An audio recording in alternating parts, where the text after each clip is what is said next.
Hello guys, भगवान Bharat channel में आपका एक बार फिर से स्वागत है। आज मैं आप लोगों को बताने वाला हूँ क्या हेयर ट्रांसप्लांट ही एक सोल्यूशन है बालों को वापस लाने का, या ऐसे कोई और भी तरीके हैं। मैं आपको बताना चाहता हूँ कि अगर आपकी हेयर लाइन रिसीड हो गई है, मतलब कि ये यहाँ से जो अब हेयर पैटर्न जो शुरू होता है हेयर लॉस, वो रिसीड हो गया है, बिल्कुल एकदम चिकनापन आ गया है, तो उसके लिए सिर्फ आपको हेयर ट्रांसप्लांट ही एक सोल्यूशन है। लेकिन इन केस आपके जैसे क्राउन एरिया में या मिड एरिया में बाल हल्के हो गए हैं, टूट टूट के हल्के हो गए, थिन हो गए, मतलब आप ऐसे उंगली डालते हो तो चारों उंगली ऐसे निकल जाती हैं, पर लेकिन बाल हैं। उसको आप अपनी डेंसिटी को दोबारा पा सकते हो। क्यों? क्योंकि वहाँ पे जो बेबी हेयर्स हैं वो ग्रो कर सकते हो, बिकॉज वो डैमेज नहीं होते। एक्चुअली बाल एक बार में डैमेज नहीं होते, आपके बाल पहले थिन होना शुरू होते हैं, thin thin thin thin thin thin, धीरे धीरे होकर पूरे पूरे मर जाते हैं। लेकिन अगर उसको थोड़ी सी भी जान बची है और आप उसे केयर कर लोगे तो वो दोबारा से वापस जनरेट हो जाता है। तो वो कैसे होता है, सर आज मैं आपको अपनी लाइफ स्टोरी बताने जा रहा हूँ कि मैंने क्या किया था और उससे मेरे बाल ग्रो किए कि नहीं किए। जी हाँ, उसमें मैं आपको 3 चीज़ें बताने वाला हूँ। मैंने तीनों चीज़ें की थी, मुझे नहीं पता किसका बेनिफिट ज़्यादा था किसका कम था, लेकिन अगर आप करोगे तो आप भी चारों चीज़ें करना। सॉरी, 4 चीज़ें हैं, 3 नहीं 4 हैं। तो आपको चारों चीज़ें बताऊँगा, ज़्यादा खर्चा नहीं है, चारों करके देखना। 2 महीने विदिन 4 मंथ आपको रिजल्ट पक्का मिलेगा, बिकॉज मेरे 4 मंथ में मिला है। तो मैं ये आपसे एक्सपेक्ट करता हूँ कि आपको भी 4 मंथ में पक्का आएगा ही आएगा। मैं बताता हूँ। फर्स्ट ऑफ ऑल स्टार्ट किया था मैंने पीआरपी के बारे में आप लोगों ने सुना होगा। पीआरपी क्या चीज़ होती है क्या नहीं होती, आपको पता होगा पहले से, आप लोग हेयर ट्रांसफर के बारे में जानते हो तो। मैंने एक पहले पीआरपी ली। सेकंड मेरा है मिनॉक्सिडिल। ये मिनॉक्सिडिल मोर एफ, मैंने इस कंपनी का यूज़ किया था, आप भी इसी कंपनी का ले लेना 5% सॉल्यूशन में। दूसरा मल्टीविटामिन पॉली हेयर का। तीसरा डर्मा रोलर। और चौथा मेरा पीआरपी। ये 4 चीज़ों को मैंने कॉम्बिनेशन लिया था 4 महीने के लिए। कैसे कैसे लिया था मैं बताता हूँ। ये शुरू होती है बात अक्टूबर 2018 में। मैं अपने हेयर ट्रांसफर से, उससे पहले अपने हेयर को लेके बिल्कुल भी सीरियस नहीं था। हेयर को मैं सीरियस लेना शुरू करता हूँ और मैं पहली बार डॉक्टर को कंसल्ट करता हूँ, फर्स्ट टाइम। उससे पहले मैंने कभी डॉक्टर को, हाँ एक डॉक्टर को दिखाया था, वो 1 महीने में उसकी 15 दिन की दवाई दी, वो खा ली। वो कम से कम 4-5 साल पहले की बात है। पर लेकिन सीरियसली कि अब मैं अपने हेयर बचाना चाहता हूँ तो मैं अक्टूबर में जाता हूँ हेयर डॉक्टर के पास। तो डॉक्टर मेरे हेयर देखते हैं, जैसे क्राउन में देखते, कहते हैं आपकी काफ़ी बेबी हेयर्स हैं, आपको ट्रांसप्लांट कराना ही पड़ेगा, आपके तो बहुत ज़्यादा बाल उड़ चुके हैं, बिकॉज इतना ज़्यादा। बट लेकिन थिन हेयर्स हैं, क्योंकि पूरे नहीं उड़े। और मुझे भी विश्वास होता है, एक विश्वास ही बहुत बड़ी चीज़ होती है, विश्वास होता है कि मेरे बाल वापस आ सकते हैं मेडिसिन से। मैं करता हूँ, डॉक्टर में मैंने पीआरपी के बारे में सुना, मैंने पीआरपी ली, पहली पीआरपी लेता हूँ। पीआरपी में के साथ डॉक्टर मेरे को ये फोली हेयर्स सजेस्ट करते हैं और मिनॉक्सिडिल सजेस्ट करते हैं। ये 2 चीज़ें वो लोग मेरे को सजेस्ट करते हैं। और डर्मा रोलर ये मेरे पास ऑलरेडी होता है, बट मैं डॉक्टर से पूछता हूँ क्या मैं इसको यूज़ करूँ। डॉक्टर बोलते हैं कि आप इसको यूज़ करो या ना करो, ये ज़्यादा आपको बेनिफिट देगा नहीं, बिकॉज़ ये इसकी में कैपेसिटी है 0.5 है। जो डॉक्टर ने मेरे को यूज़ करते हैं वो ज़्यादातर 1 या 2 तक यूज़ करते हैं।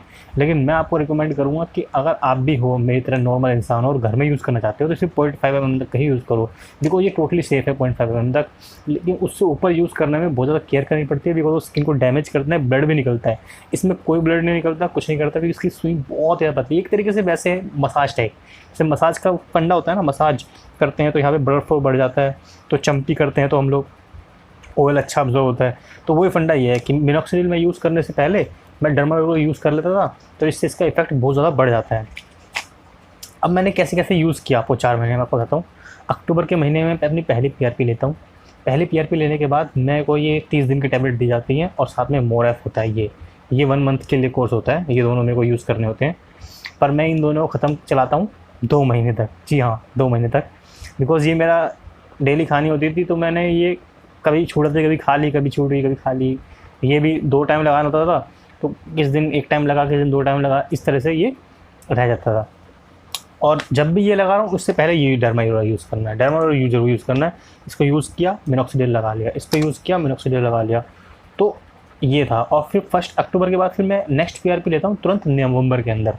मतलब पहली पीआरपी अक्टूबर में, सेकंड पीआरपी नवंबर एंड में, फर्स्ट पीआरपी अक्टूबर फर्स्ट वीक में, और सेकंड पीआरपी नवंबर फर्स्ट वीक में नहीं, नवंबर एंड में। तो मतलब 2 महीने का गैप हो गया नवंबर एंड में। 2 पीआरपी ले ली। उसके बाद दिसंबर में मैं कुछ नहीं लेता हूँ, दिसंबर में ये कंटिन्यू करता हूँ, जनवरी में भी मैं ये कंटिन्यू करता हूँ, फरवरी में तो मैं ये कंटिन्यू करता हूँ, और मार्च तक भी मतलब ये कंटिन्यू रहता है, मतलब 5 मंथ तक ऑलमोस्ट रहता है। सो इस बीच में 5 मंथ के अंदर आप मैं आपको रिजल्ट दिखाऊंगा कि मेरा कहाँ से कहाँ तक पहुँच गया। मैं आपको पिक्स शेयर करूँगा अभी इस वीडियो के बाद, तो आप देखना कि मेरा कहाँ से कहाँ तक हो जाता है। ठीक है, मेरे बाल आ जाते हैं, मेरा क्राउन जो होता है पूरा भर जाता है। लोग कहते हैं कि अरे तुम्हारे तो बाल आ गए, तुम ट्रीटमेंट ले रहे हो, कैसे आ रहे हैं बाल। मैं खुद शौक हो गया कि मैं जब फोटो खींच के देख रहा हूँ कि ना यार मेरे तो बाल पूरे अच्छे तरह से आ चुके, ग्रो हो चुके हैं एकदम बढ़िया तरीके से। मैं खुद मतलब सरप्राइज हो जाता हूँ। उसके बाद क्या होता है कि उसके बाद फिर मेरा आता है कि मेरे को पता चलता है कि इसके ना साइड इफ़ेक्ट भी होते हैं। अब मैंने सुना साइड इफ़ेक्ट तो हर चीज़ के होते हैं, इसका भी होता है कि कई लोगों को हेडेक हो जाता है, कई लोगों को कुछ प्रॉब्लम होती है। तो मैंने पता नहीं कहाँ सुन लिया कि इससे बियर्ड लॉस हो जाता है। तो मैंने सोचा कहीं और मेरे बियर्ड ना उड़ जाए, इतनी अच्छी बियर्ड है। सो मेरे को लगा कि इसको यूज़ करना ठीक नहीं है। अब बाल तो आ ही गए हैं, बट मुझे ये नहीं पता, तो मैंने इसको स्टॉप कर दिया क्योंकि मुझे पता नहीं था कि इसको स्टॉप करने के बाद मेरे बाल दोबारा चले जाएंगे। तब मैं स्टॉप करता ही नहीं, चाहे बियर्ड सारी उड़ जाती, मैं स्टॉप नहीं करता। लेकिन मैंने सोचा कहीं बियर्ड तो अच्छी है ही और बाल तो आ ही गए हैं, खाए क्यों फालतू में क्यों रिस्क लेना, इसको छोड़ देते हैं। तो मैंने इसको छोड़ दिया। और उसके बाद क्या हुआ आपको पिक्स में देख लेना अभी। उसके बाद मेरे सारे बाल झड़ जाते हैं। फिर मार्च 18 से लेके मैं नवंबर 18 मतलब सॉरी मार्च 19 से लेके नवंबर 19 तक मैं कपिंग थेरेपी ले रहा हूँ 6 महीने। हर महीने मैं सोचता हूँ कि ना कपिंग नेचुरल है, उसमें कुछ साइड इफेक्ट भी नहीं है, वो ले लेता हूँ, उससे बाल मतलब टिके रहेंगे मेरे। पर टिकने के बजाय वो मतलब ड्रास्टिकली रिड्यूस हो जाते हैं, क्योंकि यही 3-4 चीज़ें हैं, यही से ही बाल आए थे, इन्हीं से टिकने थे, इन्हीं से ज़्यादा ग्रो होने थे और बढ़िया रिजल्ट आता है। मेरे को तो ऐसा लगता है जैसे मेरे को ट्रांसप्लांट करने की ज़रूरत ही नहीं पड़ती। हालांकि रिसीडिंग हेयर लाइन जो हो गई थी वो तो नहीं आती, बट फिर भी मेरे मतलब क्योंकि मेरे को रिसीडिंग हेयर लाइन में भी मेरे को लुक मेरे को उतना ज़्यादा खास लगता नहीं था। मेरे को बाल मेरे को आ जाते थे, आगे कर लेता था, सही लगाते थे, तो मैं नहीं कराता।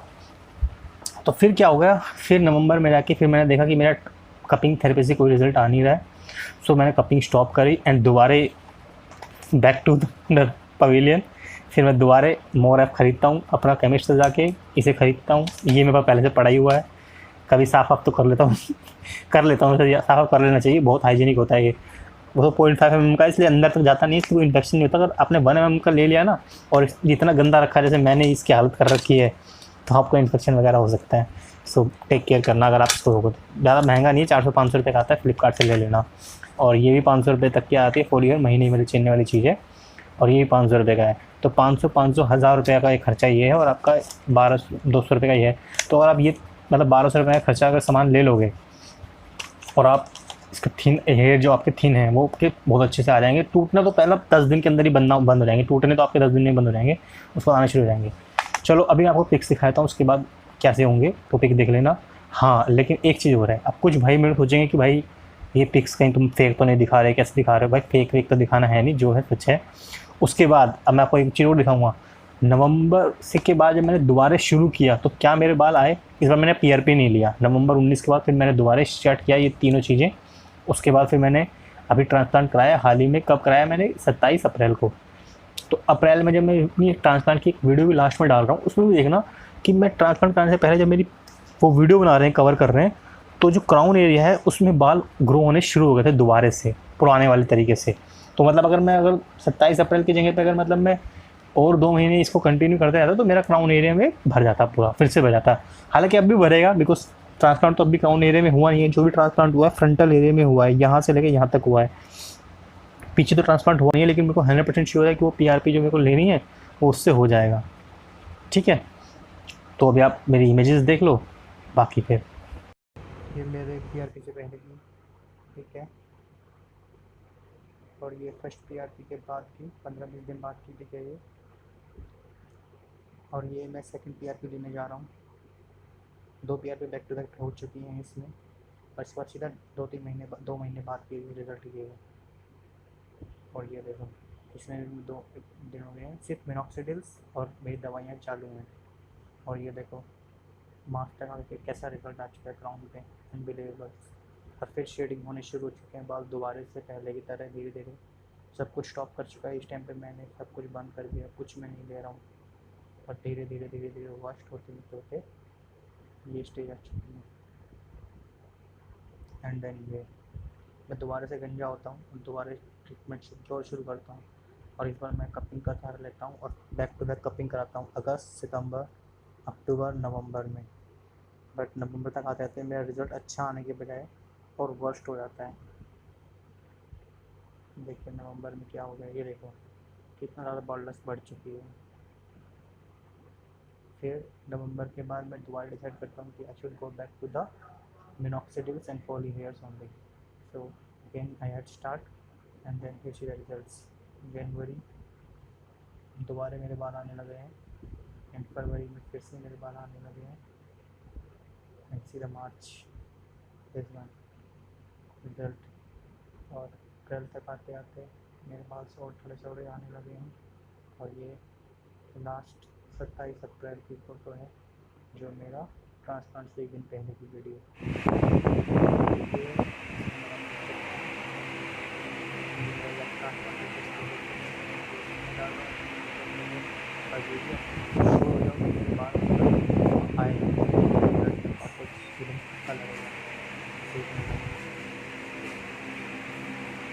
काफ़ी बार यार मेरा ट्रांसप्लांट हुआ है, मेरा गाँव में ट्रांसप्लांट हुआ नहीं है तो बताइए। लेकिन आपको देखना तो मेरी 6 PR की जो आपको दूसरी मेडिसिन है उससे रिजल्ट जो आएगा वो एकदम कमाल का आएगा, मतलब बिल्कुल पता नहीं चलेगा। ये आपका covid for like and subscribe. Bye bye.